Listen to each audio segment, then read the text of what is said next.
Hey YouTube, good evening, bright and dark as we say. Just as we have a helo inbound here, it sounds like. Departing the pattern.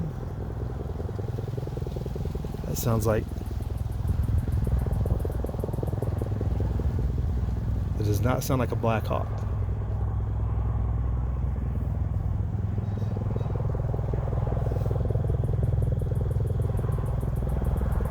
I know what that sound is. That kind of sounds odd.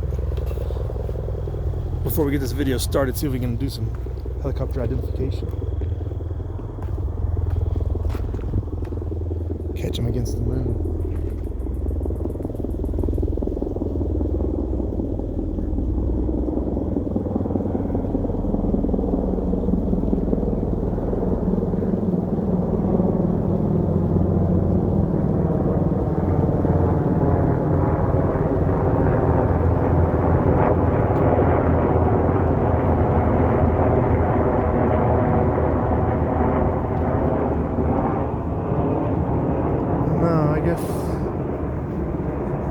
I guess those were Black Hawks. It just one had a funny walk to it.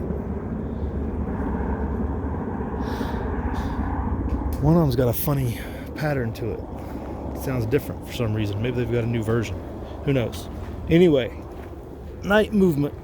We talked about night movement way back in the Get Home series, and about how your stride gets messed up and stuff. And Cheryl Hurst did her video recently talking about getting out in your neighborhood at night and everything. And go point you to that for some more discussion on getting about at night and just doing the thing.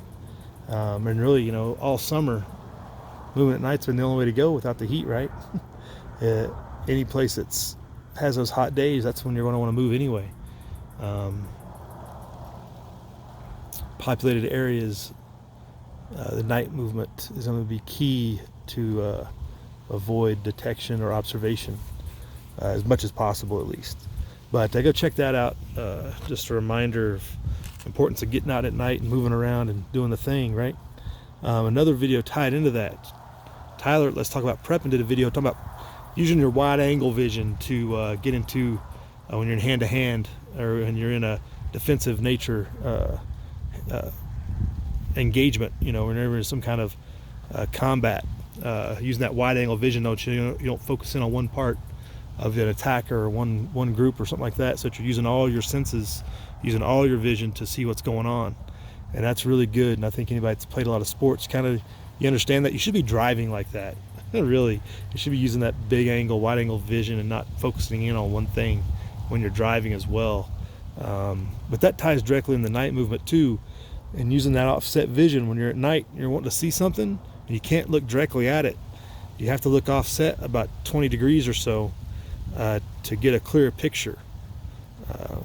Check that out if you haven't never done that. If anybody that's ever been in the woods has probably done it, but for anybody that's not skilled at looking around at night, go find you a single telephone pole or something, or just set something out in the yard or something at night when it's dark, no lights, no ambient light except for maybe stars, maybe less than full moon. I mean, this full moon I can see practically everything, but put something out there, look right at it, see how it's kind of hard to focus or hard to see, and then just offset your vision left or right.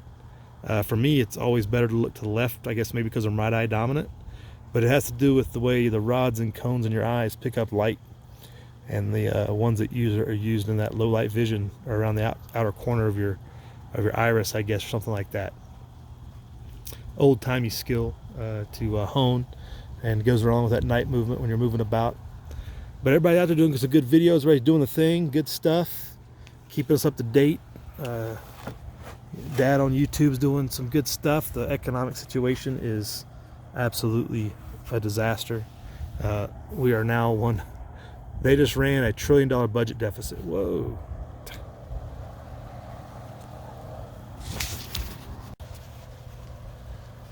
So we're in a $1 trillion budget deficit now.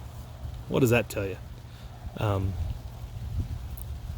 We spend $1 trillion, not anything else. We're $1 trillion over budget, and the budget is automatically runs in debt. There's already debt built into the budget already. They know they're going to overspend what they bring in every year. And then they're doing an extra trillion on top of that. Let that sink in real quick, what I just said. $1 trillion overspent plus whatever other debt they were already overspending. It's bad. I mean, there's no way out of this. Like Dad on YouTube was talking about the worried about continuing resolutions. I don't think they have to. He said there's 2 out of the 10 that haven't passed. I don't think they're going to quibble too much about 2 budgets come October 1st. We are into infinity and beyond on debt. The president's called for negative interest rates, which means you're going to basically pay the bank to keep your money. Gregor Manarino is doing a really good job of tracking that down. The hashtag DonTheCon is on it. I wish we would have thought of that 3 years ago, 4 years ago. We could have kept people from falling for this bogusness, hopefully, as much as we tried to do it to begin with. But here we are.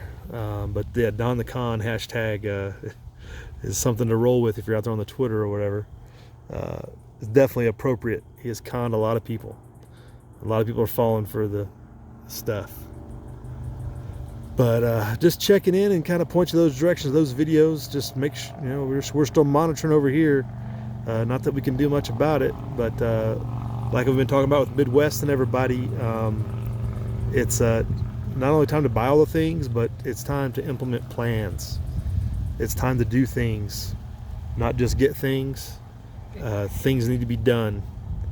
Things are too on top of us to think that we can just continue about in a planning mindset. There has to be some enactment and action.